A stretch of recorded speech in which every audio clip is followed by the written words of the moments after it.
Laura Berlin of AskLaura.org. Welcome to Nature of Reality Radio.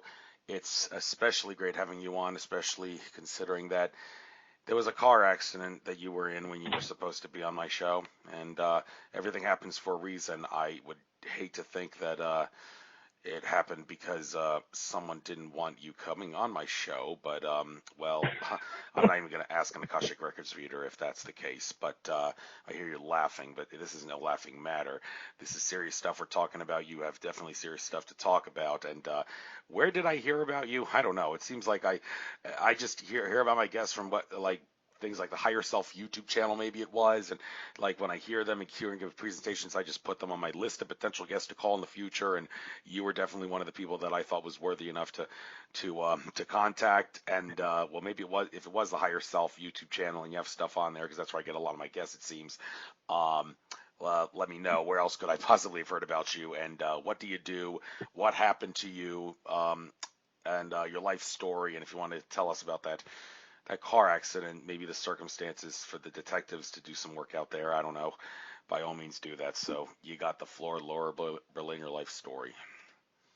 Oh, my goodness. Okay, well, thank you for having me, Andrew. I appreciate it. And anyhow, so as far as my accident went, I should have listened to myself because I was working. I had a late night appointment, and I hadn't eaten anything, and I decided, well, should I go out to dinner? Should I not? Should I go home? Do I want to spend the money? And I said, nah, I'll just go home. So anyhow, I did go home. And actually, someone was on my tail, and they tried to pass me, and I was between him and a semi, and he tried to pass me, and he hit the semi, and then he hit me twice, and I ended up not spinning out, but I ended up about a quarter mile away from him, and he ended up in the median facing oncoming traffic. So it was I thought it was a bad accident, but the police came to me and asked if I needed anything, and I said no. So I drove. My car was drivable, even though he hit me. So my car was drivable. I ended up going home, and my friends told me that, you'll be sore for the first 2 days. So I said, okay. Well, the third day I was walking up the stairs, and I noticed that my right leg was not as strong as my left, and it felt very weak. And, I thought, well, maybe walking it off would be fine, but it wasn't. And the fourth day, my knee actually gave out. I decided to sleep on the floor in the main level, and I went to get up in the middle of the night, and I just fell right down. And my husband was upstairs sleeping, and I just said, I'm just going to lay on the floor until the morning, till he wakes up, and I'll have him take me to urgent care. So I went to urgent care, and I really couldn't walk in. They had to wheel me in with a wheelchair. That's how bad I got within a couple of days. And they told me to go to U of M Hospital, and U of M told me to go to St. Joe Hospital, so I ended up there. And because I was really weak, they decided to do a spinal tap on me. And they found out I had this, I never got sick. I never had anything. They said I have GVS, which is Guillain-Barré syndrome, which means the sheaths that cover the nerves are now exposed. So it ended up that I couldn't walk, I couldn't talk. They had to put me in ICU for 6 days. They had to give me a serum to stop the progression of GVS, because if they didn't, it could have ended up that I could have died, or they had to intubate me. So I was in the hospital there for in ICU for 6 days, and they saw that I started getting better, and they moved me up to the 10th floor, and I was there for, I don't know, like maybe 2 or 3 weeks, and they saw that I was improving, and they finally moved me to rehab floor. So actually, I was in the hospital for maybe 2.5 months, two and a half months. And because I couldn't walk, they had to move me with a sling. And then from a sling, I went to a slide board. Then a slide board, I went to a wheelchair. From the wheelchair, I was able to use a walker. But if you think about it, from October to now, I'm able to walk. I'm now able to drive. I still have problems with my mouth and my face and my speech. There's still some things I cannot say real clearly. So, yeah, it's taken a toll on me. And I asked the universe why. How come? Why me? And I just feel that I have a better appreciation for life. This is really funny. While I was in the hospital, I had a patient care tech come and take care of me. She was talking about her angels, and she was talking about this. And one of my friends was visiting me, and she said, "Laura, do a reading for her." I said, "No, I don't feel like it. I just can't." She says, "Laura, yes, do a reading for her." And I argued with her, and finally I said, "Okay, I'll do a reading." The patient care tech had a big smile on her face, so I said, "Okay, so this, and this." And actually, she liked the reading, and she told a nurse, and the nurse came in to see me, and then she told other nurses. So I was busy. I mean, I was doing readings left and right, and I had clients that insisted that they come to the hospital to see me. So I said, okay. So, I mean, it sounds kind of crazy, but who in the hospital trying to get well does readings and get paid for doing that? But anyhow, I feel like one of the reasons was that because my girlfriend told me that I should do readings, that it helped keep up what I do. And I did a reading for a woman a couple days ago, and I did a phone reading for her, and she said, "Laura," she says, "even though you got into your car accident, I feel that your psychic ability is a lot better. You're on more." I would say that the reading you did, normally you're like 85 to 90%. This time you were like almost perfect. And I said, "Oh, well, I appreciate that." I was very grateful for that. And I've been doing readings since I got out of the hospital, which was December 7th. And actually the next week I was actually out. My husband had to take me because I couldn't drive. So he had to take me to different places that I was doing readings at. And yeah, so I've been doing it since my accident, and I feel like, and I have gotten stronger. I have gotten better. I feel like I've gotten more information. I'm able to connect more with or deeper with spirit, and I'm very blessed to be able to do this. The accident maybe intensified what I do, but yeah, I'm very grateful to be here to do what I can do. And yeah, I just learned, don't sweat the small stuff. It's not that important. So I learned that. And as far as doing my readings, I've been psychic since I'm 4. And I used to tell my mom things, and she used to tell me, "Laura, don't tell anybody anything because I don't want anyone to know I have a crazy daughter." So knowing what I knew at the age of 4, like who's calling, who's sick, who's in the hospital, "Mommy, be careful over here and be careful over there," or who's on the phone. So she was really afraid of that, and she didn't like that. So knowing what I know, I had to keep that to myself, always thinking that I'm crazy. But anyhow, so now I had a couple of experiences at important times in my life. So when I was 16, I had this constant dream for a month that I was kneeling next to a canopy bed, and someone was in the canopy bed, and I was crying. And like I said, the dream went for a month, and after the month, the dream stopped, and 2 weeks later, my grandfather died. And I thought, well, maybe the canopy represented like maybe a coffin. And I still thought that I was crazy. I didn't think that it was possible. But anyhow, so I thought about it, and then I moved on.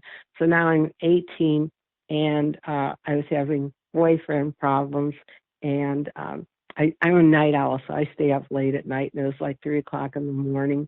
So I turned off the light, and I'm looking around my darkened room, and in the door jamb there was a doorway. There was I saw a silhouette of somebody wearing a hat and a long overcoat, and it floated over to me, and I don't know, it was like maybe a foot away from me, and it was my grandfather, and he put his hand on my shoulder and said, Lord, don't worry about anything. You're going to be all right. And this is the first time I had ever seen spirit, and I cried and I screamed and I told him to go away and leave me alone. And my mom comes running and she says, Lord, what's the matter? I said, Mom, I just saw Grandpa. Lord, go to bed. But Mom, Lord, no, go to sleep. So I did, and I was really upset with her because she wouldn't believe me. So the next week we go to my aunt's house for dinner, and my uncle, the whole family was there. My uncle was there, and he just moved into a new home. And so he's upstairs. It was 2 o'clock in the morning. He was upstairs, and he heard some noises downstairs in the kitchen. And the only furniture he had was a dining room set, a bed upstairs, and a couch in the living room. Anyhow, so he takes his baseball bat and walks downstairs, and there's a light on in the kitchen. And in the kitchen was one of the dining room chairs. And sitting in that dining room chair was my grandfather. And so my uncle walked up to him and knelt in front of my grandfather. My grandfather put his hand on my uncle's shoulder and said, Bernie, you're going to be fine. And when he told this story, I just said, no, that's not true. He says, yeah, it is. Grandpa came to me, and he told me that. And I started crying. I said, oh my God, I can't believe it. Grandpa came to me last week and told me the same thing. So that was the beginning of not thinking I was crazy, but I was always interested in metaphysics, psychic ability. So I always went to people or psychics or took classes to learn more about how to learn about doing readings or helping others. So anyhow, I took this one class, a meditation class, and I came home and I said, wow, this is really cool. I get to meditate. And so I meditated. And in my meditation, I see this word cancer in bold red letters. And I asked my guides and my angels, I said, well, who's got cancer? I said, at least I can help them, and so they can take care of themselves as needed. And they wouldn't tell me. So I said, okay. So the next day, meditated and saw the word cancer again. And I said, listen, you guys have to tell me who's got cancer so I can help them. So they wouldn't say anything. And the third night, I was in meditation, and this was back in 1991, but I have to preface this by saying in 1981, my favorite aunt died, and I never got to say goodbye to her. But anyhow, so I'm in this meditation. I saw the word cancer, and my aunt, who passed in 81, came to me and she says, Laura, you need to take care of yourself. I said, what do you mean? She says, you need to take care of yourself or we're going to take you. I said, take me where? I'm 37. I have 3 young kids, nice life. Where are you going to take me? She says, you need to go to the doctor. And I poo-pooed it, and I said, no, that's crazy. There's nothing like that's going to happen. So anyhow, I came out of my meditation, and the next morning I woke up and I got this real strong gut feeling like, yeah, Laura, you need to go to the doctor. And I said, okay. So I ended up going to the doctor, and I asked him for a mammogram, and he told me I was too young. And I said, no, I think I need one. So let's set up an appointment. And we went at it back and forth until I finally got what I wanted.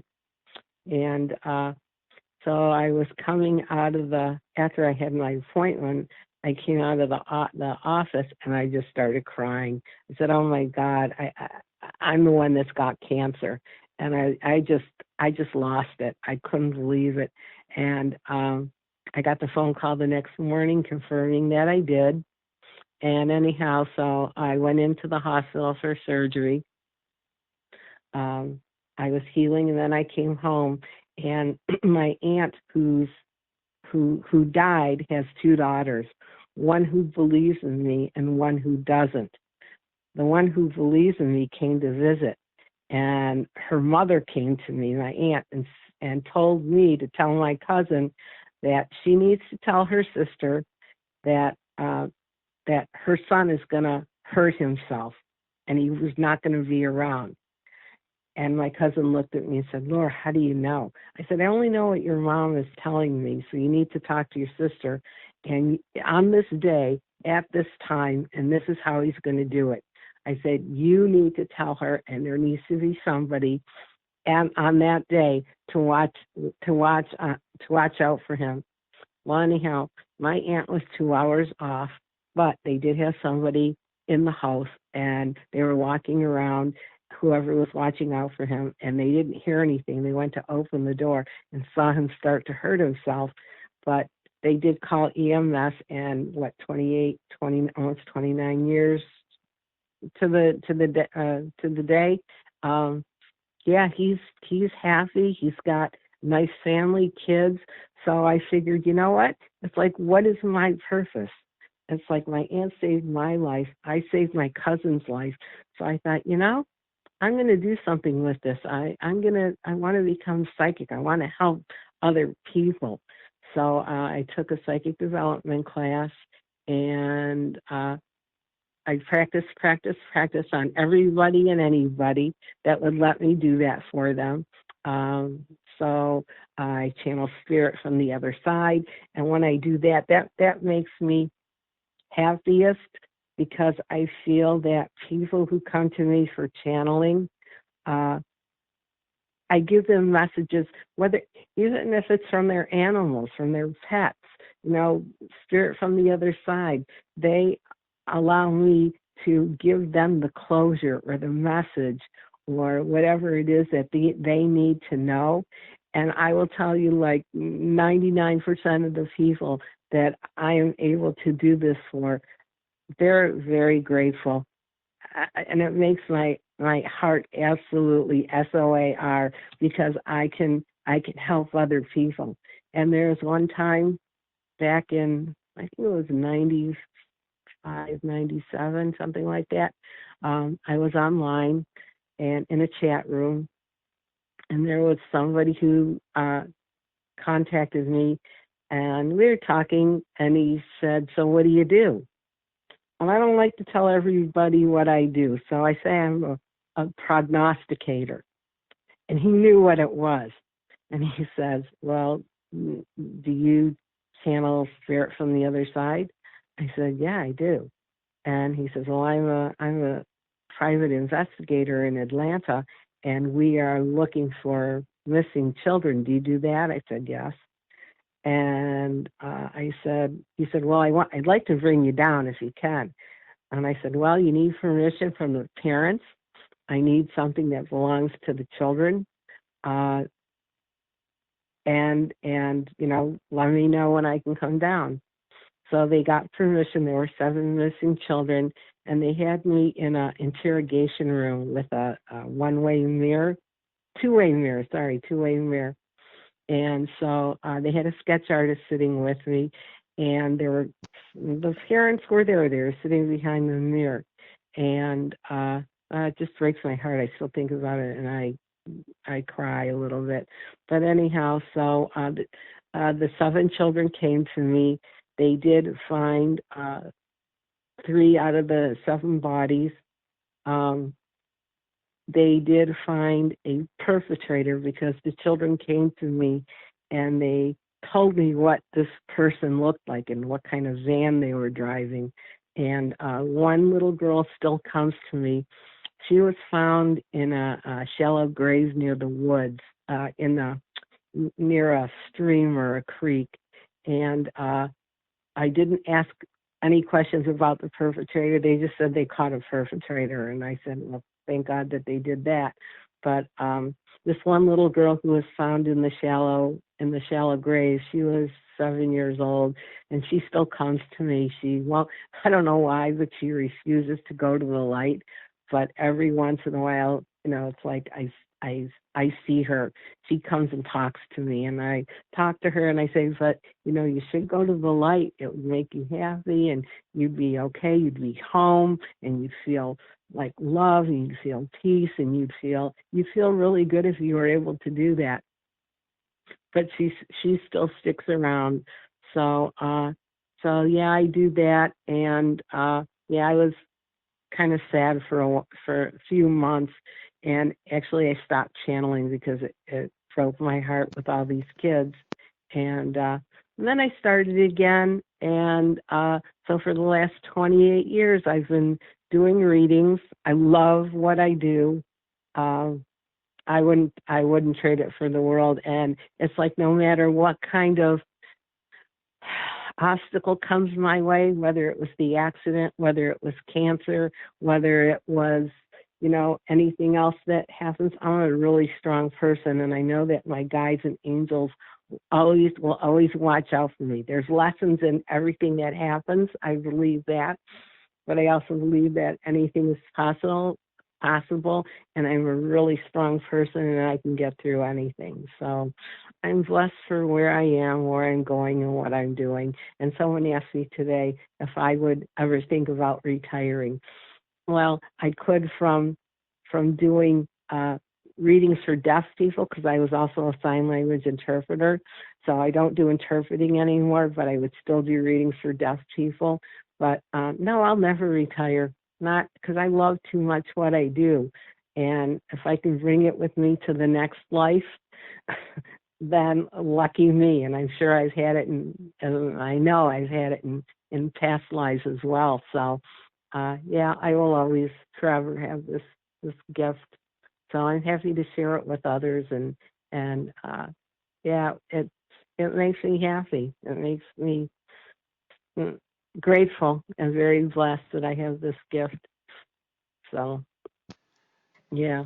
Well, you say you have a gift, and I guess it's an appropriate term to use, gift, but the fact of the matter is everyone should have this because we're all infinite consciousness, and there's no reason why one cannot develop this ability in theory. But one Right. has to ask, what is it that psychics that can do this at will, for all intents and purposes, have that the average person that's not psychic doesn't have? Is it in the DNA? Is it in the aura? Is it connection to some higher realm?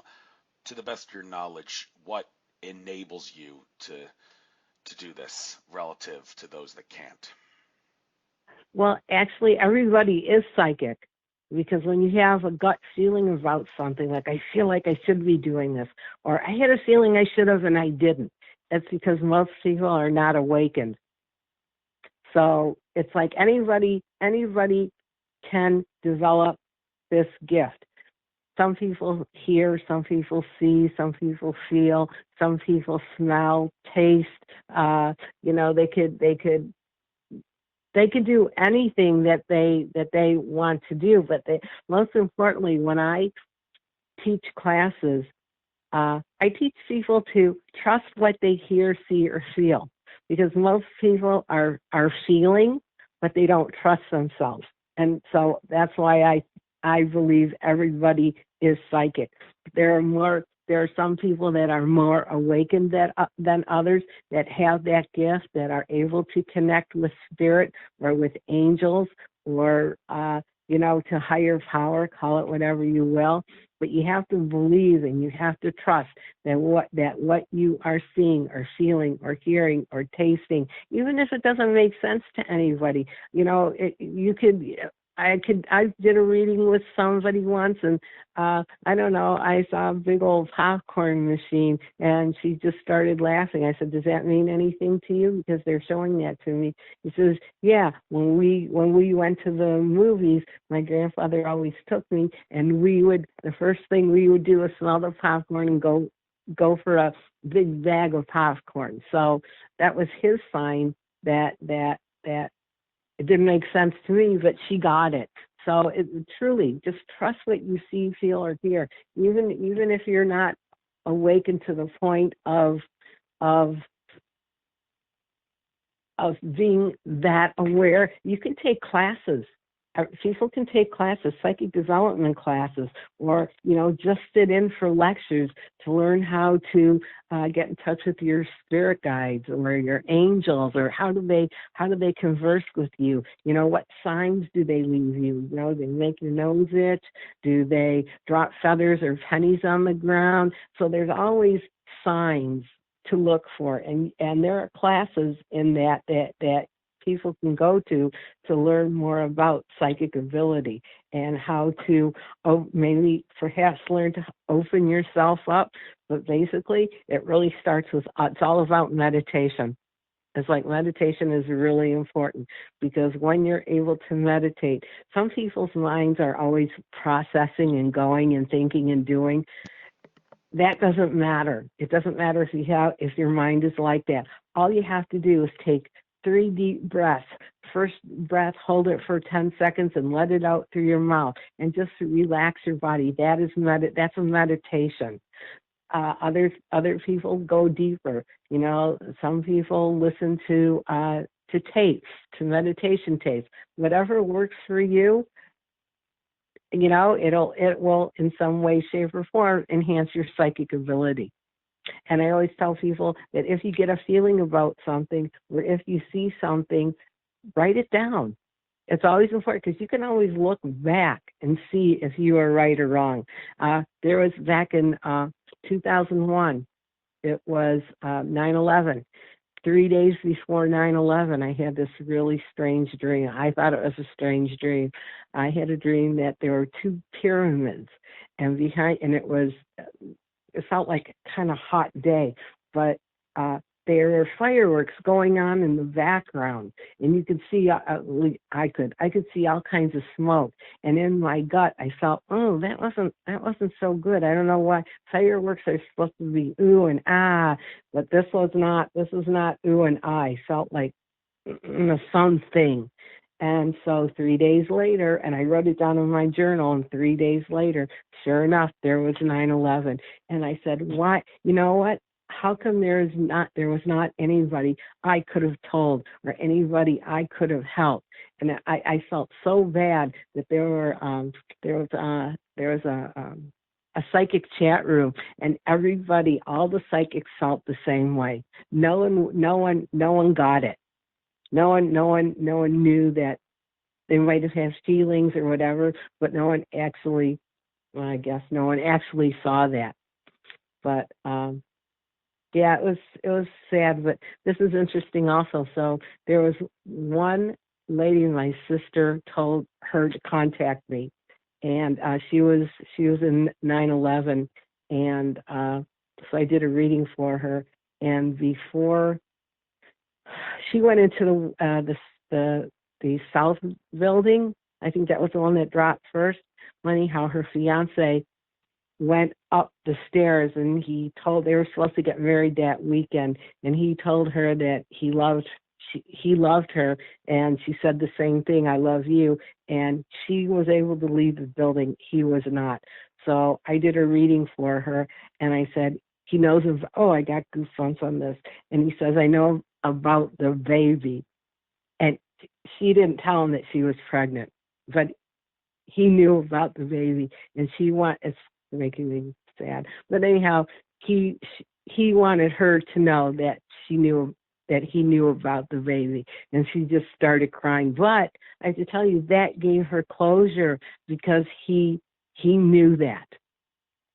So it just, something like that, even though it was a sad situation, that particular incident made me happy that she was able to know that he knew about the baby. So, it's like it's good. It has its good moments, and then it has its sad moments, and then it has really grateful moments. So you just never know. I went rambling on. Sorry. It's cool. It's cool. That's you're allowed to do that. I wouldn't try to interrupt you until you finish. So, and I know for a fact that you're finished. So, with that Yeah. being said, moving on to some of these things.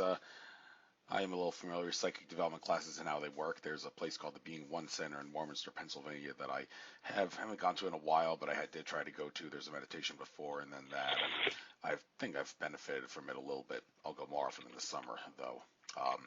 It's kind of Hmm. hibernation period still for me in this season. But anyhow, working for law enforcement agencies, it says that you've done that. It's very interesting, and I see that because it was only a few days ago when I decided to send an email to the VDOC Society, which is a agency that works on cold cases from way back in the day that people think will never be solved, but they decided, no, no, no, let's hope springs eternal. Let's hope that we can find something. And I sent a message to them saying, it's about time you guys consider talking to remote viewers and Akashic Records readers to get you on the right path to some of these things. I know that what these people say is kind of unverifiable, but that doesn't mean you can't use them as a starting point to get you on the right track. Will they take my request? I don't know. I'm just trying to expand human consciousness. But I've heard about Right. this thing with law enforcement agencies and psychics, and if the psychic leads them to the right path, they're the ones that are going to get thrown in Mm. jail for a little while until the law enforcement agencies realize, okay, this person really is psychic. We don't have to consider them a suspect anymore. But the fact that they made you go through that, you may be able to beat the rap, but you won't be able to beat the ride. And some psychics and people have discovered that. So, did you have to go through anything like that? And when did you convince the law enforcement agencies? No. I'm not a crook. I really do have psychic powers to help you, not to show that you deserve to treat me as a suspect. No, I have to tell you, I've never had that experience. I've never had. There was a case back in the '90s where this young boy was missing, and the parents were worried about him. So I called the Ecorse police, and I said I was psychic, and I had some information about the boy. I said he's driving west. I don't know how far west he's going, but he's still alive. I feel he's alone, and he will let his parents know whenever he gets to where he needs to get to. But he is not dead.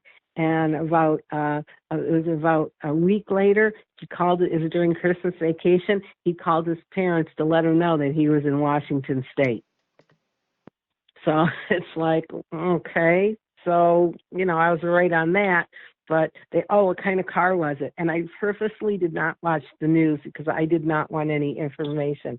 And I said, I don't know, it looks like a blue car or a dark car or black or blue or color like that. And it was. I think it was a Chevy or something like that. I don't know. But there was another case here. Her name was Tara Grant. And that's where the husband actually chopped off her body. When someone asked me about it, I said, well, I didn't want to really call the police, but I told a couple of people about it. I said, she's in two places, and she's in a ravine, somewhere in a ravine near the water, and one place further away than the other, and they found her body chopped off in a couple of different places.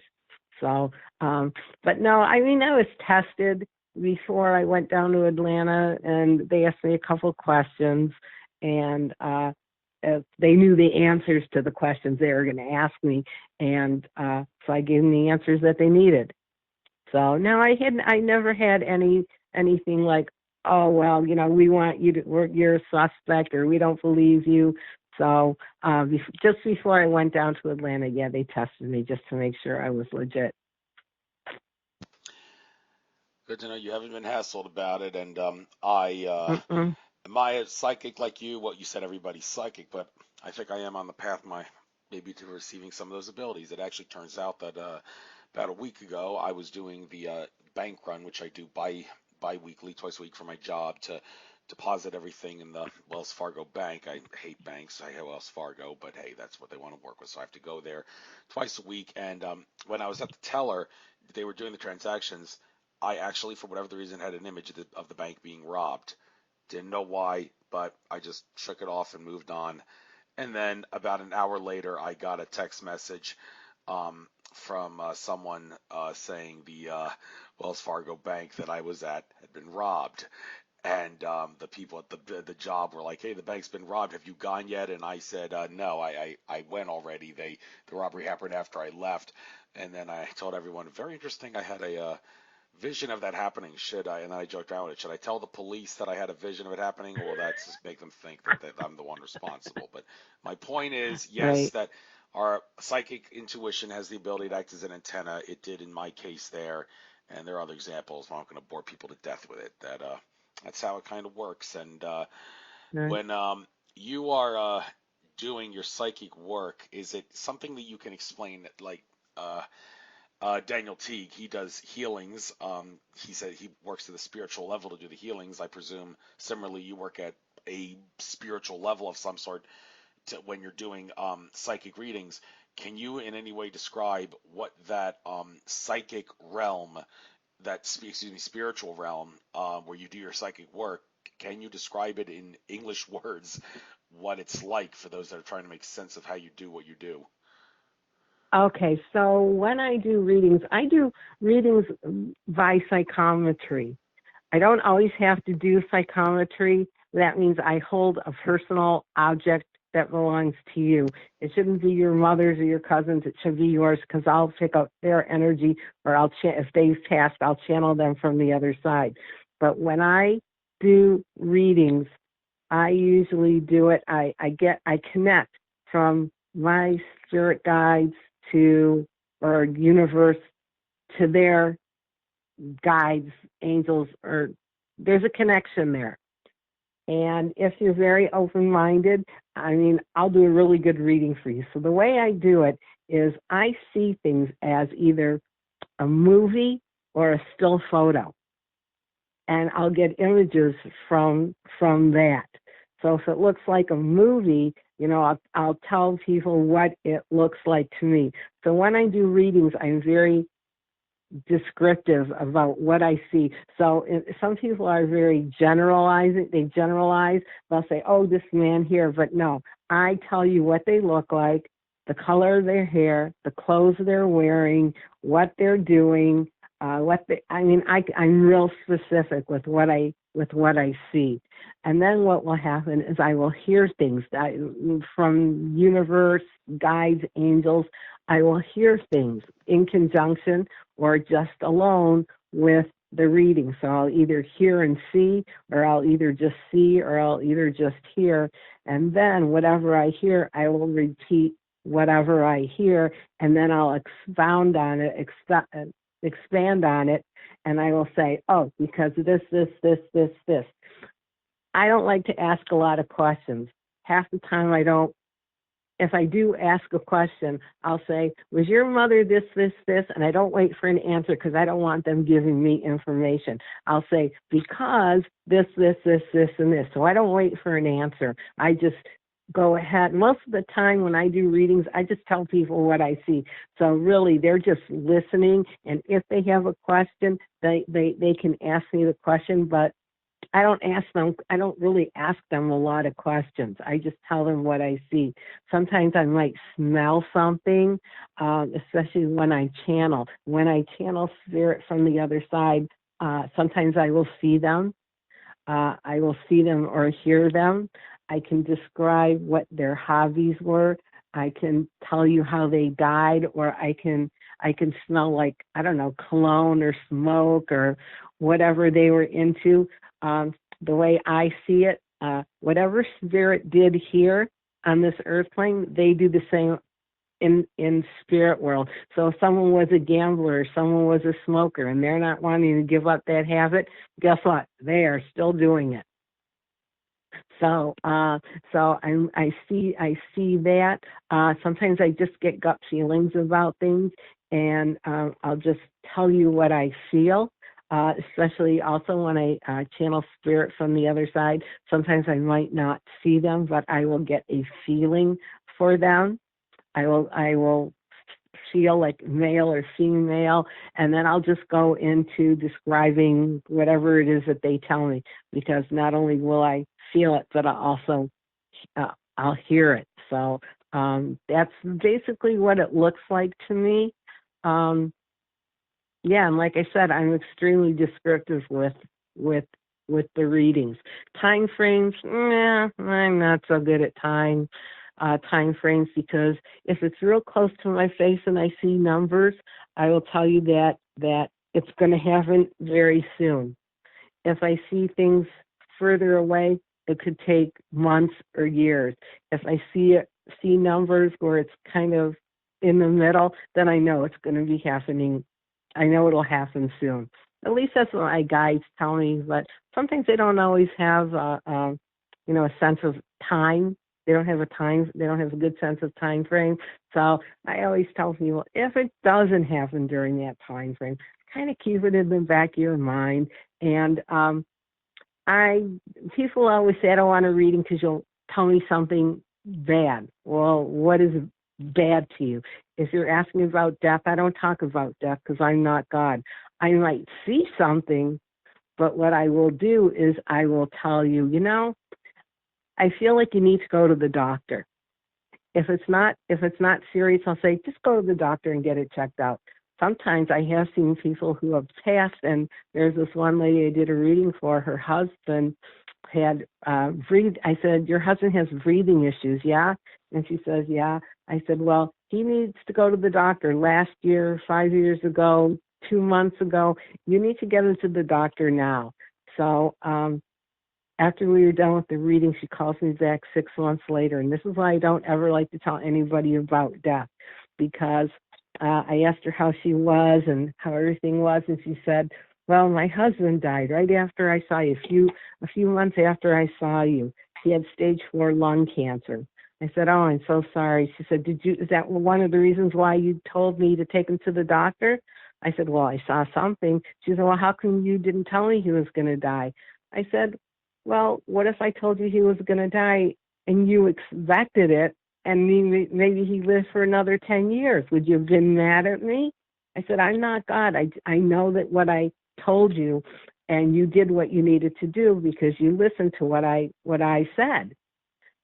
So that's why that's why I can't talk about death. If I see something coming up that I know is avoidable, let's just say, I'll tell you, like a car accident or slip and fall, or, someone stealing your purse or whatever. I am extremely descriptive about what I will see. I can tell you what you're wearing. I can tell you how it's going to happen. I'll give you a time frame, and I'll also tell you how to avoid it. So if you listen and say, oh, I see this kind of situation, it's kind of setting up the way Laura said it was, so this is how I can avoid it, guess what? You will. But if you think that's bad, if you think that's bad news, then, I'm not doing my job. I'm not doing what universe tells me to tell them. So that's why I always ask people, what do you think is bad? What do you think you don't want to hear? If it's about death, I'm not going to tell you anything about it because I don't know. But if it's something avoidable, absolutely, I'll tell you what it looks like. I'll describe it to a T.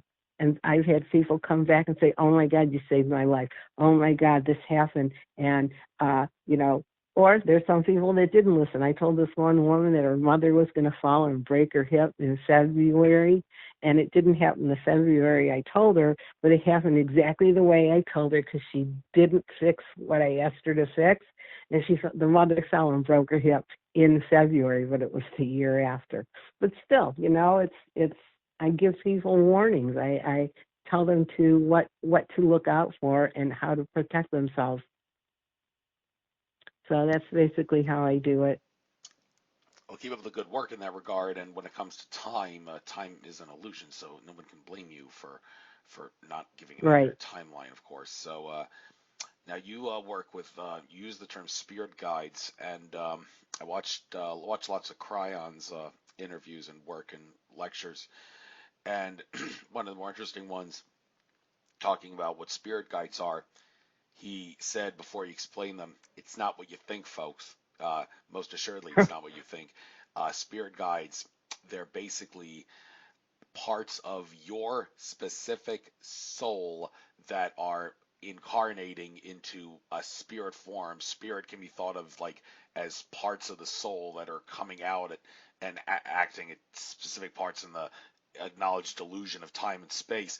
Your spirit guides, the key thing Cryo makes clear is they are a part of you. They are nothing else other than a part of you, your soul manifesting into a spirit form at a given time and place for whatever the reason to assist you, guide you, whatever. And well, on a related note, he's also mentioned angels like Archangel Michael, Uriel, Gabriel, and all the rest of them. He says it's not really right to look at them as a winged human-like entity with like a sword or something, or a trumpet in Gabriel's case. Because Gabriel has the Right. yes, Gabriel has the trumpet, and Gabriel's horn, like the gates of heaven and whatnot. But he said it's not right to look at them that way. They're of a higher level of consciousness. That's just the only way you could make sense of them. It's completely flawed to view them as like a human-like entity with wings or something of higher light. It's not like really like that. And of Right. course, spirit guides, Right. another higher self version of you, helping you. Do you agree or disagree, for lack of a better question, with that description of spirit guides and also the angels one?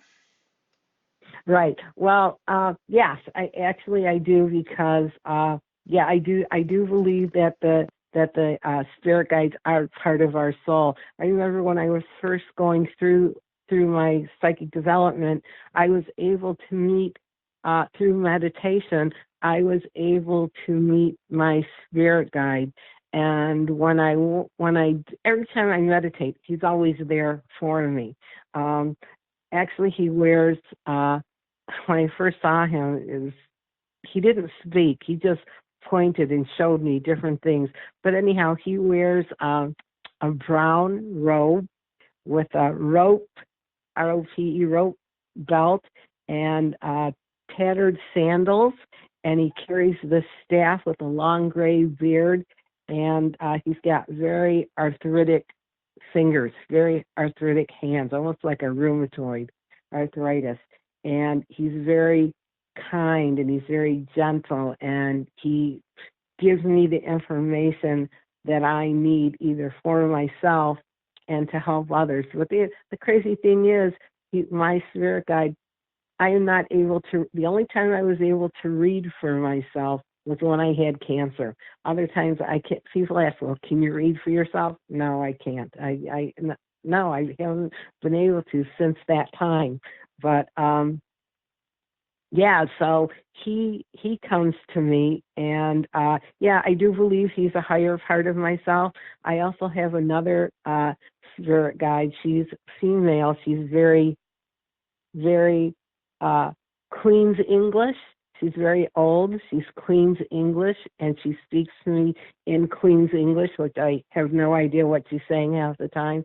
And her name is Kabrina, Kavrina. And she comes to me when she comes to me. She tells me to get my pendulum out. So I said, okay. I have a special case for her. When she comes out, I use my pendulum, and usually it's about 90 to 95% accurate. So those are my two main angels, and I also have a wolf as my totem animal. I met my totem animal while journaling, journeying to the lower world. So that was quite interesting. He came to me 3 times. So when you meditate and you go into the lower, you journey to the lower world, and you see an animal that comes to you or looks at you 3 times, that's your totem. That's your power animal. Is what I learned. So wolf is my power animal, and then I have other totems.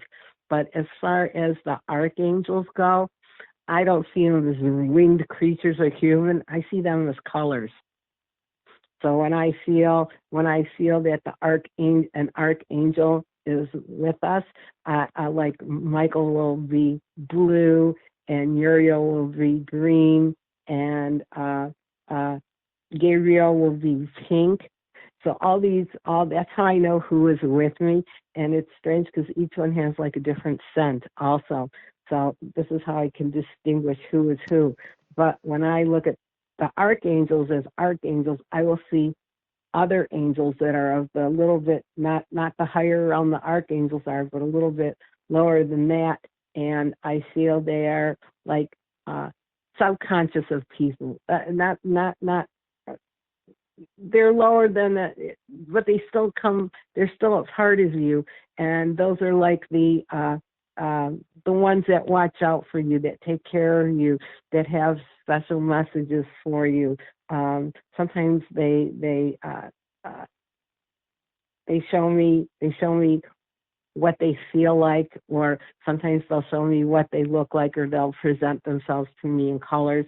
If it's more of a deep, like gemstone color, then I know it's the archangels. If I know it's more like the light pastel colors and not as vibrant as the gem colors, then I know that those are the angels with the people that need to be with them. But yes, I do believe that they are part of your soul, part of your conscious, your subconscious. Can't imagine crying being wrong about that. So I'd like to Right. look on your FAQ page here on your website, asklaura.org.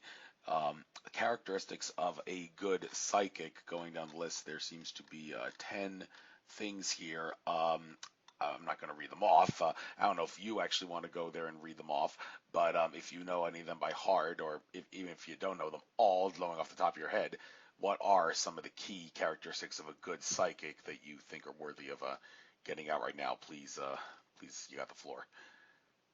Sure. So basically, when you want to look for a psychic, ask questions. Don't be afraid to ask questions about to a psychic. Like, what are you looking for? Does this psychic fit you? Does this person do what you ask them to do? You know, like some people want tarot. I don't do tarot, so I can't help you, but I can direct you to someone who does do what you are interested in having done. If you want someone that channels, if you want someone that does palmistry, if you want the Akashic records, if you want, whatever you're looking for, ask people questions. Don't let psychics intimidate you. Whatever you're looking for, ask them. Watch out for psychics that definitely ask you too many questions, because they're fishing for information, and really you want to sit there and listen to what they have to say, not have to answer their questions, because your job is to tell them what you see, feel, or hear, not for them to ask you questions and you to give them those answers. And a lot of people don't know this, but this is how I feel. When you sit down with a psychic and you actually don't connect with them, or they have to guess things about you, or they're totally off, I always feel that a psychic should give you the first 5 minutes of their time. If the client feels that they're not connecting, you have the right to stop and say, you know what, I feel like we're not on the same page, or I feel that we're not connecting. And if it's a good psychic, I feel that you know what, it's only 5 minutes of your time. I don't charge. I just say, you know what, it's okay, we're done. Or if someone wants to say, let me give you $5, okay, that's fine. But a client and or a psychic, if you feel that a client is sitting with you and their arms are crossed and they have attitude and they're blocked, their energy is blocked, no, that's not right. No, that's not right. The psychic has the right to say, you know what, we are not connecting, and I think we're done. And if you feel you want me to connect you with somebody else, I'll be happy to do it, and we're done and over with. So that. Also, if you have questions, that when you sit down with a psychic and you have a list of questions that you want to ask, come with a list ready, because when you sit down with a psychic and they do their reading for you, you can kind of glance at your list and see, did they talk about that? Did they talk about that? Did they talk about that? And then what I normally do at the end of the session, if there is something I don't cover for you, then you can ask questions. If you need clarification, go back to that one question you have on your paper and ask a question about that. So that. And what I do is, after I'm done with the reading, I tell my client that if there was something that you forgot to ask me, or something you need clarity on after we are done with this reading, and you have one really quick question that you want to call me about after we're done with the reading, even if it's a month later, then just feel free to give me a call. That just, for me, that just goes with the reading. It's like you paid for the reading, so later on, if there was something that you forgot to ask, then feel free to ask me. I have no problem with that. So that's basically those are some of the things that I feel. I don't remember everything that's on my list, but those are some of the things I feel a good reader is about. Thank you.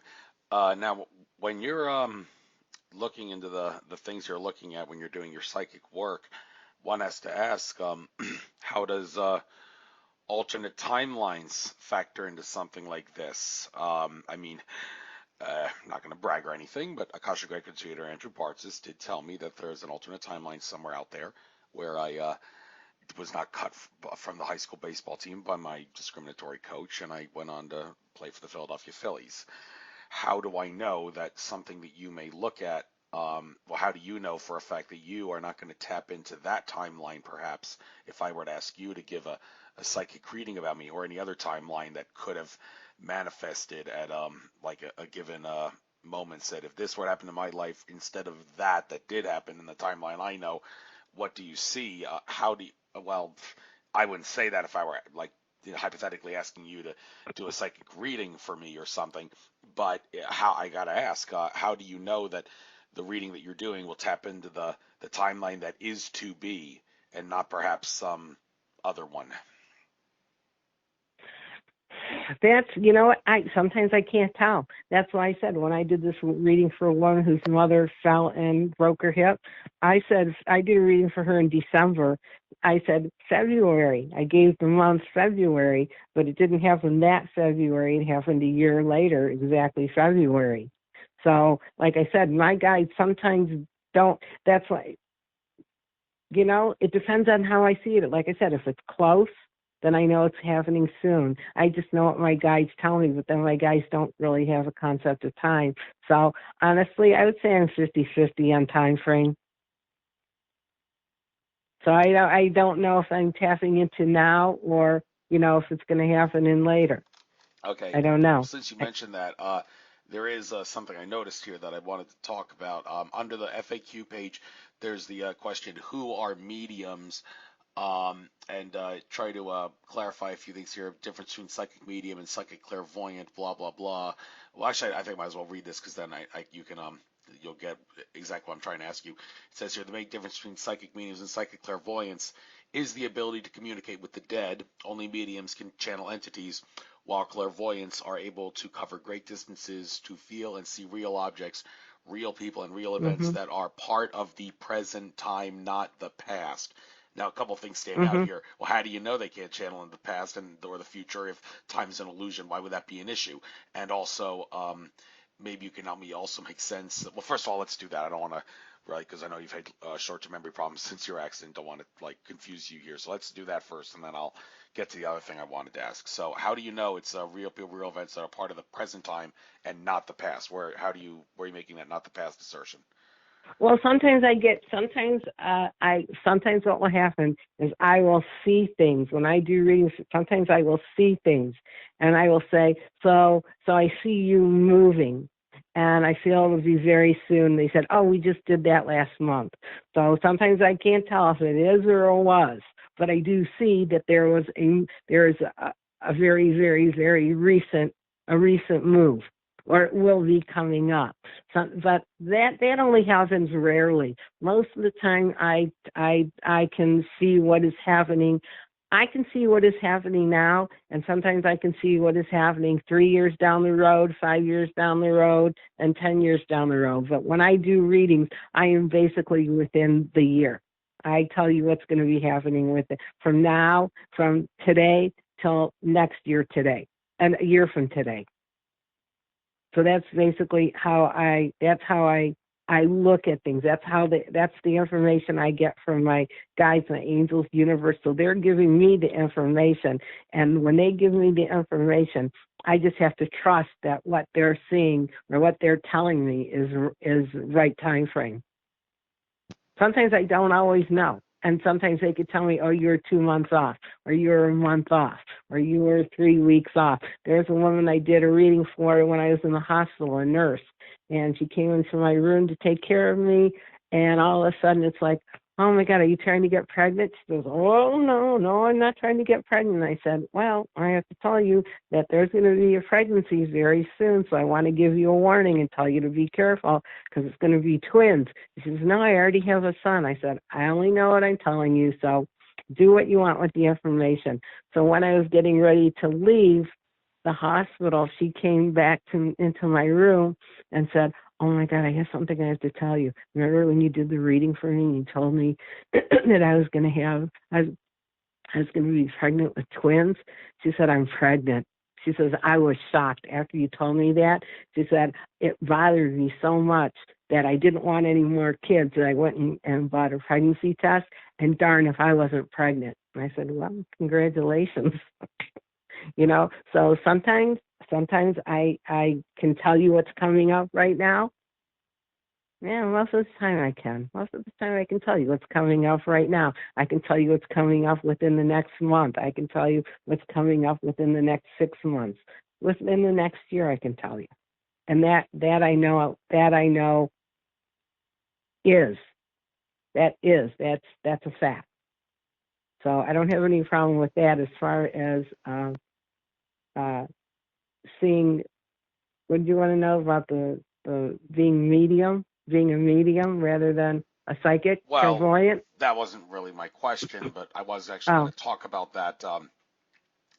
Mentioning that you write here, this is why many psychic mediums are sometimes referred to as channelers. The original term is actually spirit medium. Well, those that say a medium and a channel are two different words for the same thing. Others say that there is right. a little Right. difference. So I think we can just agree to disagree that there is no definitive answer to that. It's just a point of view as regards to which word you want to use. But you do say the Right. original spirit medium, so I guess that's worth pointing out. But the thing here is, uh, let me repeat this line again here. It says the main difference between psychic mediums and psychic clairvoyance is the ability to communicate with the dead. Only mediums can channel entities, while clairvoyants are able to cover great distances to feel and see in quotation marks, real objects, real people, and real events Mm. that are part of the present time and not the past. Well, why not the past? You're- What hinders you from the past? That was my question. Uh, well, I can see the past. I can see what was. Sometimes I can see what was. Um, Basically, when I see the past, this is crazy for me, but I will go into I will see what people were in past lives. So when I see past, when I talk about past, I can see past lives. So if people ask me like what was I in the past, I can see that. But as far as going into the past, like I said, sometimes I have no concept. They give me no concept of time. So when I say, "Oh, I see you buying a new car," or "Oh, I see you're moving," and they already just recently did, that was past. That was before. That's not now. It's I clairvoyant is when you see, you can see things. Clairaudient is when you feel it. Clairsentient, is clairaudience when you hear, and clairsentient is when you feel. So being psychic and clairvoyant, it just means being able to see clearly, to see either what is or what was. When you are medium, uh, when you're medium, it's like you're able to channel from the other side. It's like either spirit will come in, spirit of people, spirit of animals. It all depends. And when they come in, it's like they are the ones that give me that. The spirit is the one that gives me the information, not my angels and my guides and universe. It's not that at all. That's to me, that is being clairvoyant. But when I channel, it means that spirit is giving me that spirit itself is giving me that information. So it's their I'm the conduit between spirit and the client sitting in front of me. Okay, thank you for that clarification. Now, this thing you mentioned about being able to see past lives, Interesting that you're talking about this, and also this thing here, it says not the past. That was something I was thinking about when I was watching Aaron Doherty. I think that's how you pronounce his last name. He was uploads videos every day to help people expand their consciousness, as he says at the beginning of all his videos. One of the ones he was talking about was how, because everything is happening all at once now, there's strictly speaking only the present, because there's only one one time. There's no past, present, future. It's all one. We are all one. So he asserted in that video that if you change yourself in the present, you can change what will happen in the future, of course. But he made the controversial claim that you can also change what happens in the past. One example that I've used to ask about this when I've asked other people on my show is, like, let's say hypothetically you were a soldier in Genghis Khan's army. Yeah, it's pronounced Genghis Khan, not Genghis Khan. That's how, yeah. But anyhow, the point is, you were a soldier in Genghis Khan's army, and you decided at some point in your present life to act better. Well, okay, a soldier in Genghis Khan's army is obviously going to be wanting to kill a lot of people, so you decided to change your present life for something better. So if you were to do a past life reading, you would no longer see that you're in a soldier in Genghis Khan's army anymore. You're something much nicer and better. Well, I have spoken to people on my show about that, and they all assert me, no, it doesn't work like that. Right. Your past lives are set in stone. You has two different Akashic Records readers who do their Akashic Records reading the right way, or a psychic clairvoyant like you, and they read it the right way, and they can see the past life. If you decide after doing one Akashic Records reading to totally change your life, to try to change your past lives, and then you go to another Akashic Records reader, they're going to give you the same reading anyway, assuming they can see the same Akashic Records the previous one did, because you can't change your past life by changing your present behavior. You'll certainly lead you on a better future, but not the past. Do you agree or disagree with that claim? Is Aaron Doherty sadly wrong when he asserts you could change your past lives by changing the present? Yes, you can, because when I do past life regression, people come to me with different issues.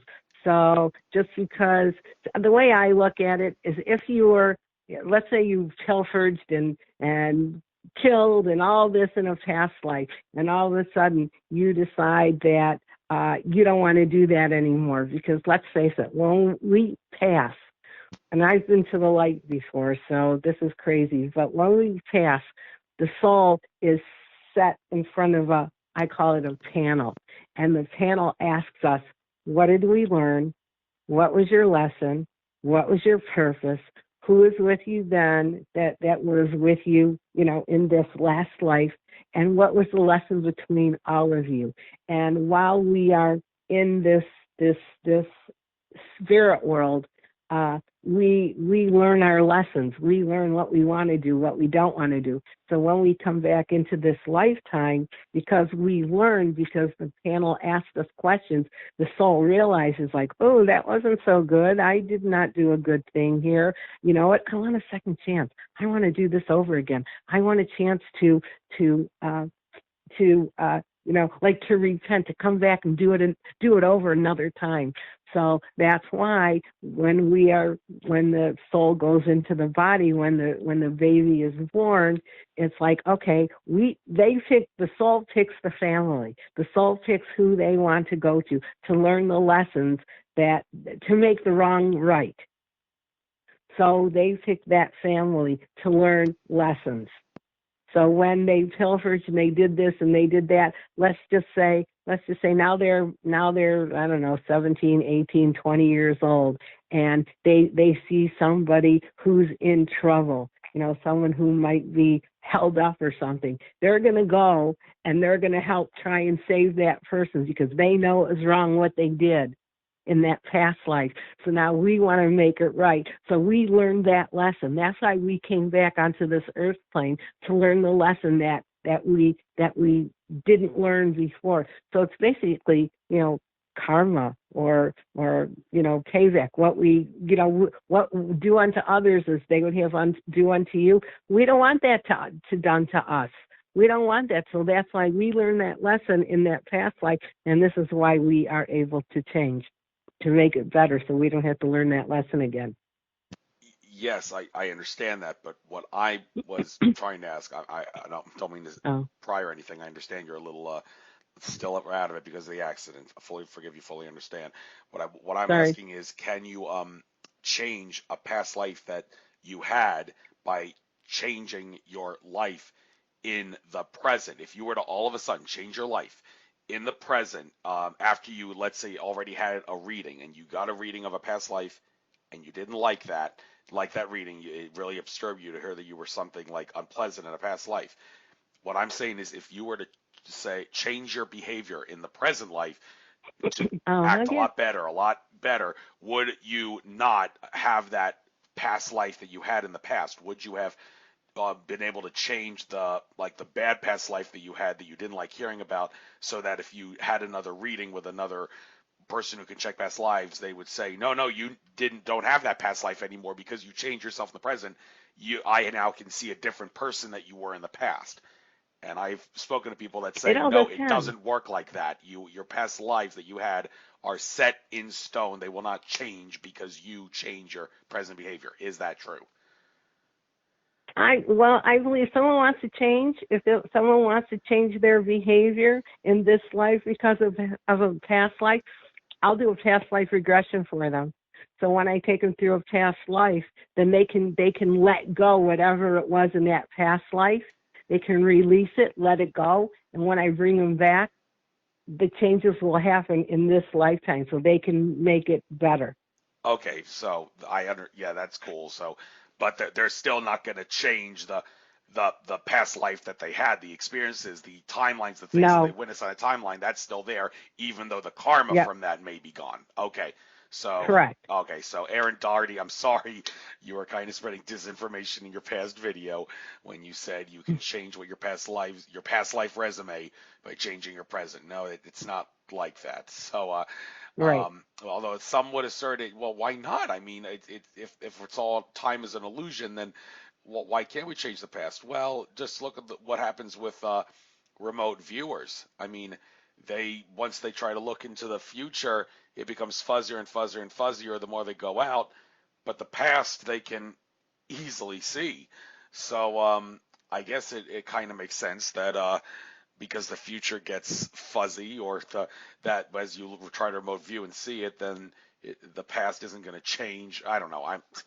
Don't worry about your difficulties understanding the nature of reality. I can assure you mine are still greater, and I try to connect the dots, and that Mm. causes me to blab and not let my No, guests you're talk as much. fine. So I'm going to shut up right now and move to another subject here that's worth talking about. And I guess I'll give you the chance now to make a sales pitch out of this. Just we got 40 minutes left at the most. I'll switch gears and talk. Let's talk about crystals now. There you have a whole set of different crystals here in your crystal corner: animals, bracelets, eggs, fairy quartz, other pendants, pendulums, puff tarts, blah blah blah. So I guess maybe we'll talk about each one on the fly here. Now, what's this thing about animals? I'm actually uploading the page here. Oh, it says no products were found matching your selection. Are they all like that, or just some of them? What Uh, happened there? probably, probably most of them are like that. But I can talk about any kind of crystals you want. Okay. I have animals. So when I look at animals, those are basically those are basically the totem animals. Mm, So when someone is attracted to a specific animal, let's just say someone is attracted to a butterfly. For them, that means that there's change and transformation coming up for them. If someone is attracted to a wolf, that means that either they will be teaching, or they will be teaching others, or others will be teaching them, and so that's what I'm looking at. So each animal definitely has a meaning. So that whether it's a butterfly, a frog, even dinosaurs, they have meanings also. So like the Tyrannosaurus Rex, it's like it's like becoming a little bit more assertive. It's a little bit standing up for yourself, becoming that independent person that you need to be, and not taking crap from anybody, that type of a thing. A cat, if someone was interested in a cat, I want to be independent. I'm aloof. I can do whatever I want to do, but I have confidence in myself. And if I feel like I want to give someone a little tidbit of my affection, I will. But if it's somebody I really like, it's like I'll just curl up in their lap and give them the affection that they need. So that type of thing. A dog would be all about loyalty, staying close and being that protective dog that they need to be. So that type of a thing.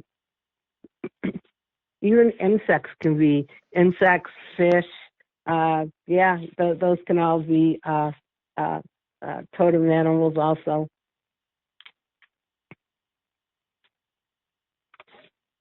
Yeah, sorry, had trouble with the mute button there. Okay. Okay. So I was actually looking here on your Crystal Corner page, and it appears that it seems like you're sold out of everything except selenite. I don't know if you're aware of that. Have you not had a chance Oh to? no, I'm not. I just. Okay, yeah, this accident really must have rung your bell in many ways. So, something worth getting into if people want to get your products. I'm seeing some of the things you have here: animals, bracelets, eggs, fairy quartz, pendants, pendulums. I want to talk about pendulums for a moment here. Keep debating as to whether or not I should start toying with them as part of my spiritual awakening, and if so, do I really need to splurge on buying the crystalline pendulum rather than just making it simple like a paperclip on a string? I mean, some people would say that you can't go wrong with the crystal ones because metaphysically speaking, they're bound to be more accurate Right. and able to look at much more deeper things and deeper questions than just a paperclip on a string can. But the science generally is the same in regards to the two, as regards to like the pendulum spinning like certain ways and all. And Right. I guess what are the aside from the fact that you're going to save money, what are there any other pros besides saving money and spending less money on using a MacGyver-like pendulum where you just use what you have rather than splurging on a more expensive type of pendulum with a crystal end on it? Well, honestly, you can make one yourself. All you need to do is get a crystal, put it in a cage, put it on a chain, and there's your pendulum. So you don't really have to spend a lot of money. But whatever stone and crystal you are attracted to for a pendulum, that also has and also will have meaning. If you're attracted to a quartz crystal, plain quartz crystal, that can connect with a certain angelic realm or certain energies that perhaps you need, or how it connects to your chakra. I have chakra pendulums, and people like the chakras because it helps when they use it. It helps align the chakras. And basically, when you use the pendulum, what you do is you say a little prayer and you connect with your subconscious, not your conscious, but your subconscious, because your subconscious is what controls the pendulum, not your conscious, because you can control it with your conscious, and you can say, oh, yes, no, this is what it is. Oh, I like that answer. So actually your conscious controls it, but you don't want that. You want it controlled by your subconscious. So what you do is you say a little prayer that gets in touch with your higher self, that will form the answers that your soul needs, the information your soul needs to give you, and then you ask the question, because it digs deep into your core, into your soul, of the information that you truly need. So whatever crystal you decide to get, or whatever, or even if you decide to make it on your own, it doesn't matter. It could be a diamond necklace. It could be, you can put, if it's a bracelet, put it on a string if you want, and work it that way. Whatever you decide to do. But anyhow, the pendulums are there. It's a divination. It's giving us the answers that perhaps we just want basic answers to, or if there's something specific.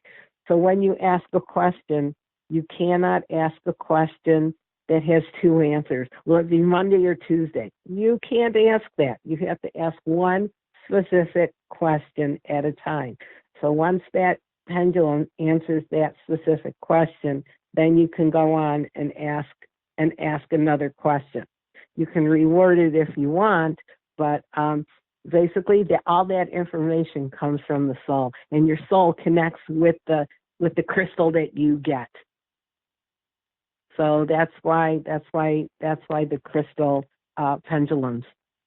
And some have like little angels on the end of them. Some might have the fob, might be the chakras, or one might be a totem animal, or one might be an Indian feather. I don't know, but whatever it is, it's that specific thing that you are attracted to. So normally the first thing that you look at that you feel attracted to, that should be yours, and you should test the pendulum to make sure that it wants to go home with you. So you ask it, you hold it, and you say, show me yes, and it'll go whatever direction it is. Show me no. It will also answer not yet and I don't know questions. So you'll have to ask it that and see if it wants to go home with you. See if you connect with, see if your subconscious connects, your soul connects with that crystal. Might be something different. It might be two crystals. And then you say, okay, which one do I want? Do I connect more with this one, or do I connect more with that one? And if you're still not sure, what you might want to do is hold them each in your hand and close your hand. And whatever you feel drawn to, whichever has stronger energy, that one should be yours. Thank you.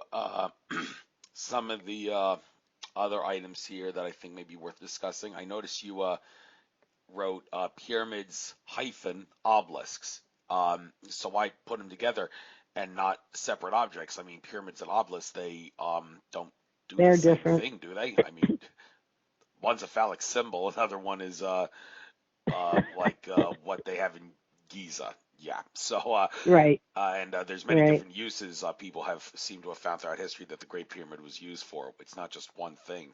So right. well, that's a Great Pyramid, but these pyramids you have, how do they work? And obelisks, aside from helping maybe be as a Viagra substitute because it's a phallic symbol, what else is it good for? But if you look at obelisks, I mean, they have that like Egyptian eye on it. So to me, that enhances like the higher spirit. It gets in touch with the higher spirit. It gets in touch with being able to be more clairvoyant. I'm not saying it's any different than the pyramids, but I feel it's just like a higher realm, a higher a higher knowing. Not that the pyramid isn't, but it just feels like it's more channeled. You know how the pyramid goes more triangular or pyramidic, and the obelisk is more straight. It's like when you do Reiki, it's how you work your hands. The closer they are, the more focused they are. It's like a focal point. It's penetrated to that one area, where the pyramid goes out more, so it's more general, and the obelisk is more specific. So that's how I look at it. Okay, and the other one here, Crystal Corner, eggs. Now, the egg, some have said, is the true symbol of divine feminine. And Mark Passio, former Church of Satan member turned whistleblower, saw him in an interview he did with InfoWars once, where he talked about how Betty Crocker, how to make instant cake. When it first came out, women were pretty upset with the idea of making making a cake where they really didn't have to make it, because it was just instant. Just put it into the thing and it'll be made. And then they didn't seem to like that. They felt ashamed that something like that they would be asked to make. But then Betty Crocker decided to add three magic words to the instructions: add an egg. That's it. Mm-hmm. And then women bought the stuff like crazy. The egg of Right. just being like a divine feminine symbol in many ways. That's just part of it. There's more to it than just that. But the point is, eggs have power somehow. And although Yeah. some people do shun them, I mean, I like there are vegans out there who assert that eggs are not good to eat. And although there's some naturopaths I've heard, like Dr. Joel Wallach, he's like 80 years old now, but he looks great for his age, and he eats like 6 eggs a day. And he's asserted that all that stuff about eggs giving you strokes is bullcrap. All the cholesterol in eggs is 100% good cholesterol, and there's a conspiracy to cover that up. And so the point is, eggs, they're supposed to be healthy for you, but then again, some people will, like vegans, will shun them. Maybe you can help explain that. But the idea that eggs are worth having a crystal corner here, a spot, and divine feminine, what do you have to say about that? Yeah, I feel like I have not a fund, but I have lots of crystal eggs. I have a lot of eggs, so I feel that the women that need them, or the people that need them, men look at them too, because it's feminine energy. It's all about nurturing. It's all about that home. So when people hold those eggs, and besides, there's other things you can do with the eggs that are good for women as well. But it's more like a nurturing, that need for that need for nurturing, that need to be taken care of, that need um, to be nurtured, to make sure that there's love in there. So yeah, I don't see anything wrong with the eggs. And besides, they fit nicely in your hand, so you can feel the shape. They fit in your hands really well. They give you that. So if someone is stressed out, it's like even if you hold a real egg, a chicken egg in your hand, or a goose egg, or a duck egg, or an ostrich egg, whatever. It's like that feeling of that that rebirth, that rejuvenation, that revitalization. It helps to also start you up again. It's to give you that energy if you're feeling down. So that's how I view the eggs. I don't see anything wrong with them. Whether you eat them or you use them Oh yeah, sure, I do. you I know. like eggs a lot. They can give you gas, but they're good. And moving on. Oh yeah, I'm a toilet humor fan. Got to be careful with toilet humor though. Half your audience is going to laugh out loud. The other half will be really grossed out and will leave. So be careful with that. But anyhow, moving on to some other things here on Crystal Corner. Fairy quartz. Interesting thing here, fairy. Now, when it comes to quartz, I've always heard if when in doubt, when it comes to crystals, you can't go wrong with quartz. When in doubt, go with quartz. That'll always get you from point A to point B in your spiritual work. It may not be as luxurious as some other crystals for certain things. It may not be the best, but it'll still get you from point A to point B. But there's regular translucent quartz, and then there's Right, rose quartz, and now you have hmm fairy quartz. So why the name fairy? right. What's that all about? I love the fairy quartz. It comes in purples, it comes in pinks, it comes in citrine. They're just they make my heart soar. I just love them because it brings someone who's like hyper, or someone who is anxious, or someone who even someone who is on the depressed side. It brings this energy to you. It helps you get in touch with your fairies, your angels. It's like drinking a bottle of Verner's. You open the bottle and the bubbles go in your nose, and you laugh and you giggle. It just helps. It helps the soul. So it gives it that boost that you need. So whether it's the purple fairy quartz brings you peace and calm, meditation. The pink fairy quartz, it brings you joy and laughter and happiness, and seeing things in a very optimistic way, and giving you hope and belief and faith. And the orange and the citrine is all about being able to communicate more, and to be creative and be open with your feelings while still feeling that joy and that love and that belief. And it almost looks like, to me, it almost looks like Tinkerbell. Clap if you believe. And it's like when people hold these crystals, these fairy crystals, it's like it changes them and makes them childlike. not childish, but childlike, and they get to see things from a child's perspective again.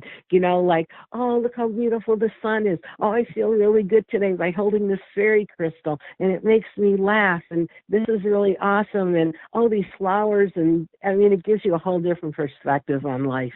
It really changes your moods. It can help with moods. I'm sure it So I does. love the fairy crystals. Yes. And I haven't seen any fairies yet in nature, to my knowledge, but hopefully that'll change soon. Maybe they'll try to communicate with me sometime. Maybe bring fairy quartz with me. It'll help. But moving on to Mm-hmm. another one here, I see salt lamps. I presume that's Himalayan salt lamps. One interesting thing I found out Correct. about Himalayan salt lamps kind of pissed me off that I heard this because every time there's a a full moon out at night and it's clear and not blocked by clouds, I like to bring all my crystals outside in my house to energize them. And I was doing that with the big Himalayan salt lamps. But one of my previous guests told me you're wasting your energy carrying those big things.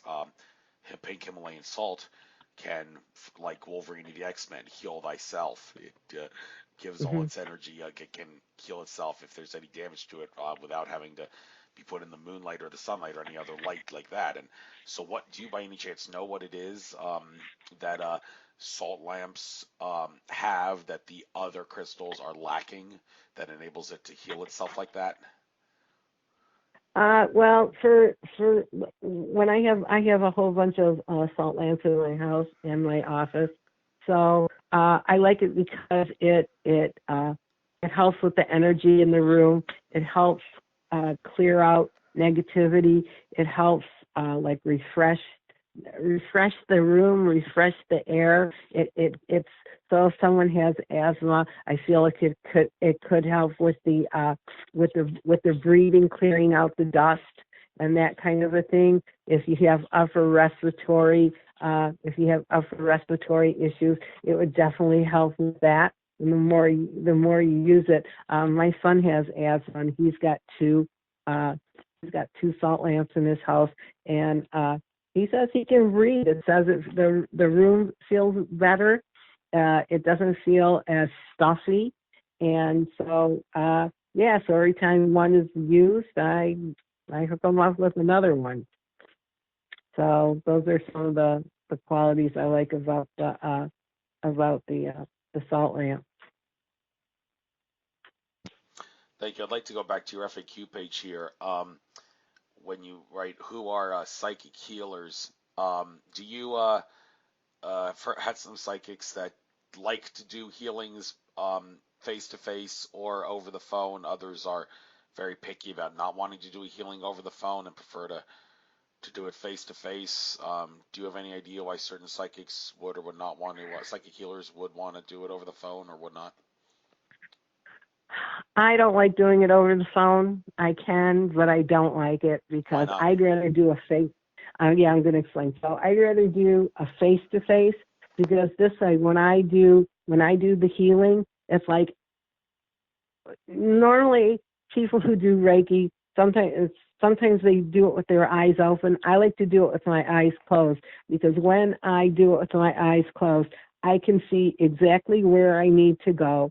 I can change things in their body. I can actually feel in their body when I have them in front of me. I can actually feel in the areas that they need help with, and I can fix that, or I can heal it, or I can change it.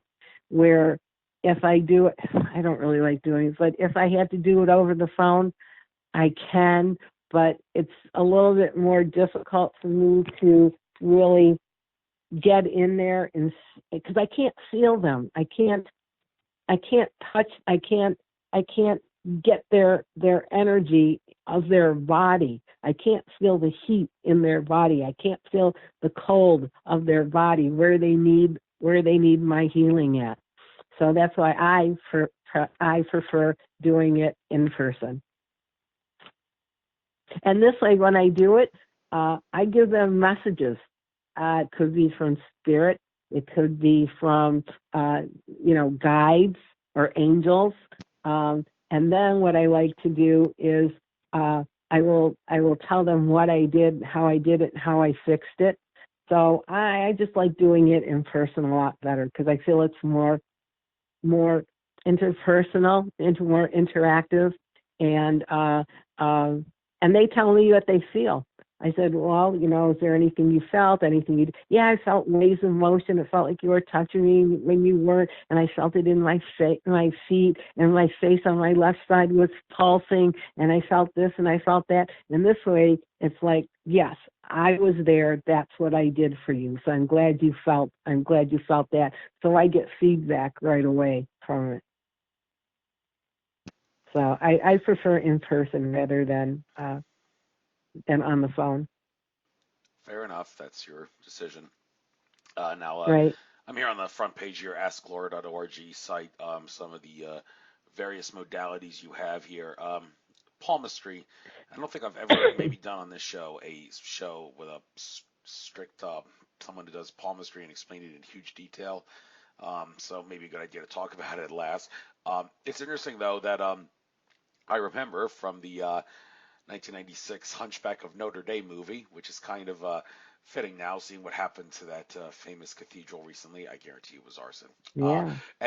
But one of the I was trying to make a joke out of it, saying poor old Hunchback Quasimodo ain't gonna happy when his bells get burned. But maybe it was kind of inappropriate for me to say that. But the point is, there was a scene in the 1996 Disney Hunchback of Notre Dame movie version where I think it was that gypsy Esmeralda, who Quasimodo fell in love with, was doing a palmistry reading on him, checking his palm. Quasimodo told her that everybody says I'm a monster, and has been telling me that since I was a baby. But she did his palmistry reading and said to him, I don't see any. There's no monster lines here, so you're not a monster. Relax. Mm-hmm. You just look like one, but you're not, because your palm says so. Right. So, do you by any is that a real, genuine kind of palm reading? Is there any sort of such a thing as a monster line, out of curiosity? And what are some other things about the science of palmistry, and what certain hand readings that you can know off the top of your head that you can tell us if you have this kind of a line that does that, then you are this? What can you tell us about that? Yeah. Okay, so I wouldn't call it a monster line. It's not a monster line, but there are certain lines in your hand where you can see if you're a positive person, negative person, traits, habits, so the illnesses, professions. The lines in your hand are it's like a tell-all. So it can tell if what your past lives were, what your past lessons were. Your hands can tell you a whole lot of things. So if you're left or right-handed, so let's just say you're left-handed, that's your dominant hand. So that changes. The lines in that hand change every 6 to 12 months as situations change, as you change, as decisions you make change. So these lines change every 6 to 12 months. The lines in your non-dominant hand is what you are born with. This is path that you're supposed to be on. But because we do have some choice or things we can change, that's why you compare the left and the right, because the lines in your dominant hand are the ones that change all the time. So if you compare both hands, you'll see that they're both not equal. They're not the same. Some of the lines might be the same, others not. So if you look, I can do palmistry over the phone, believe it or not. So when I do, but I ask the clients questions. So I say, take a look at the top in your dominant hand. Are you left or right-handed? So look at your dominant hand.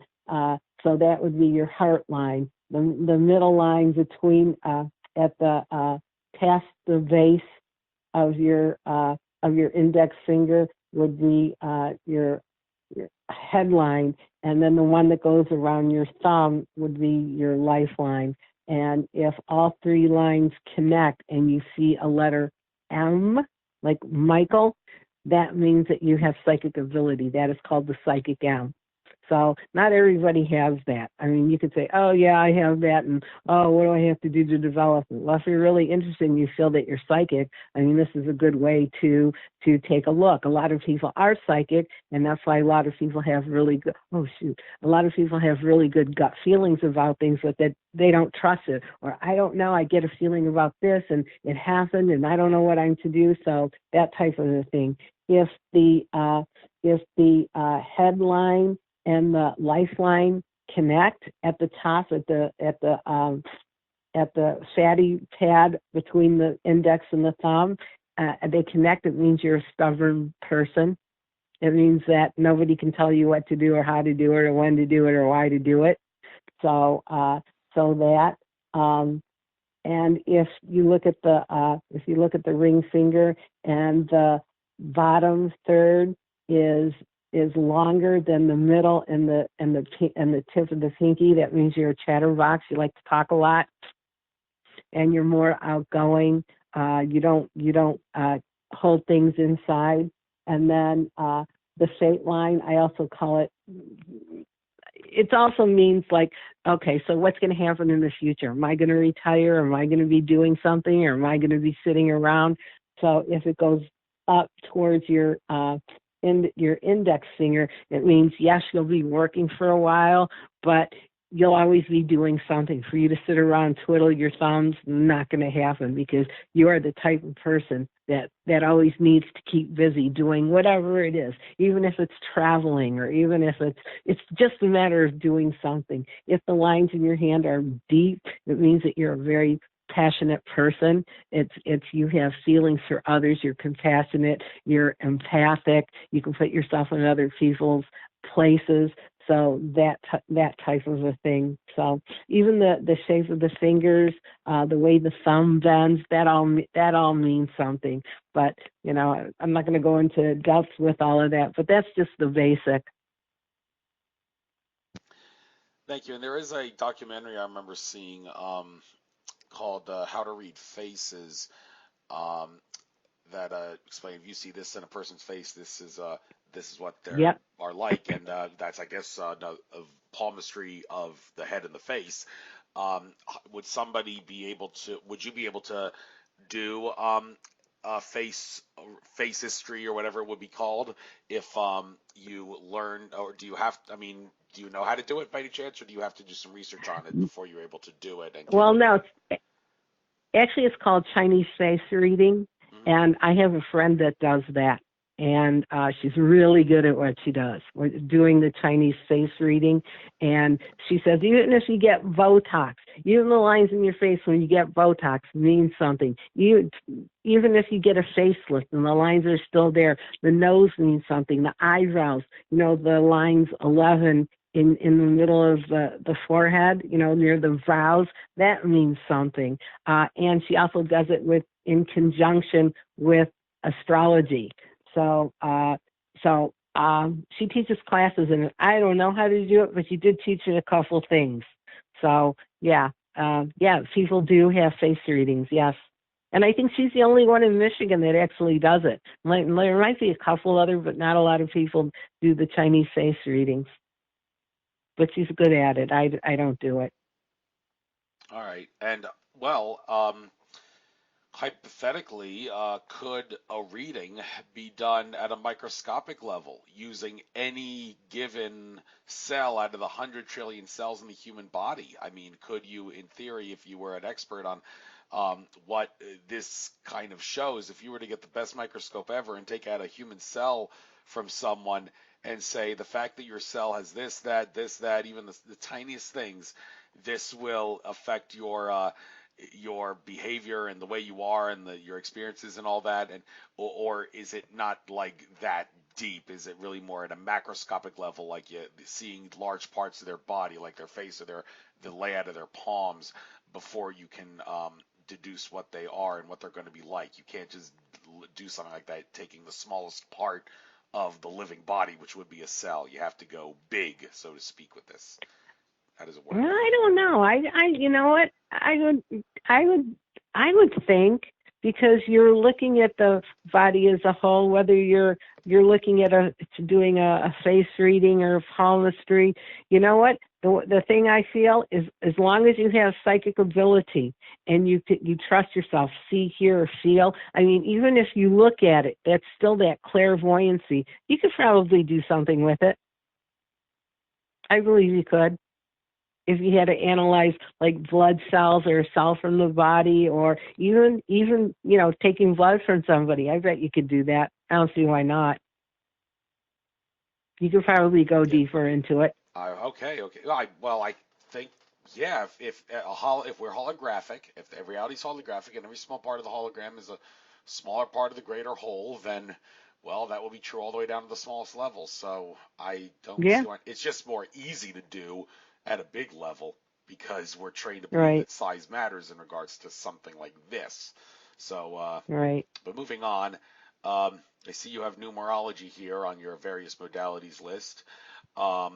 So one big question I have from numerology is, I downloaded a numerology guide. Like, if you see these numbers, these repeating numbers, this is what it means. Like, if you see 99999, then maybe you've hit the jackpot, because that's like the rarest of all, and that's like the absolute sign you're on the right path. But going all the way down with the numbers 1 through 9, or even 0 and certain zeros, they all mean different things, and I guess the significance gets more complex as you get into the bigger numbers. Like seeing 111 does not carry as major significance as seeing 1111. There's one more added 1 there, so it makes a difference. But yeah, 1111 versus 111 on the clock. So you want to see more 1111s than 111s to know you're on the right path, I guess. But when it comes to numerological readings, well, what do you do? And then I guess we'll go from there, and we'll elaborate on what I just said. Well, when you see repetitive numbers, when you want to find out like what your natal birth number is and what your task number is, when you do your natal number, you take your month, the date, and the year you were born. You add all those numbers up, and if it's a double digit like 12 or 15 or 32 or 44, you break it into a single digit, and that is the number you were born under. When you do your birthday every year, your solar year, what you do is you take the day, your month, your date, and the number of the year you're in right now. So mine would be 9/1/53. So I would do, since my birthday is not yet, I would not count 19 yet, because when it comes to your birthday, then you count the 2019. So mine would still be 9/1/2018. So when it comes to my birthday, then I do 9/1/2019, and then you break that down, and that would be your solar year. So every year it changes. Anyhow, so when you break it down, each number means something. But if you break your birthday down and you have, and your number is 11/11, 22, 33, 44, 55, et cetera, those are master numbers. You don't want to break those down. You want to keep them as they are, because those are higher numbers, the higher vibration numbers. And each number, 11/11, 22, 33, 40, that they all mean something. So those are of the higher vibration. But if you wanted to break it down, a number 11 would be 2. And 2 is all about couples. It's all about partnerships. It's all about relationships. It's all about, doing things together. If it's a 44, you break it down to 8. 8 is all about, numbers 1 through 5 are all about sowing. What do you want? What do you want to manifest for yourself? Start to plant, start to sow, start to put it into what you desire. And you don't want to say I want, I wish, I hope, or it's going to, or it will be, because when will it be? A year from now, 10 minutes from now? So that's all negative. But what you want to say, while you are sowing, You want to say, I have, I am, it is, and it's all about now. So the universe will say, even if you don't have it, oh, you've got it now, here's more. Or would you rather wish more or hope more, or it will, or it's going to be? It's like, no, I have it now, or I am this now, or it is that now. So you want to bring it in and bring in that more positive thing. And numbers 6 through 9 is all about reaping what you've sown. It's like bringing it in, whether it's a number 4 is all about change. It's all about taking risks. It's like, what kind of changes do you want? What kind of changes do you desire? What kind of risks are you willing to take? What are you willing to, just do to get what you desire? I am doing this, and this right now.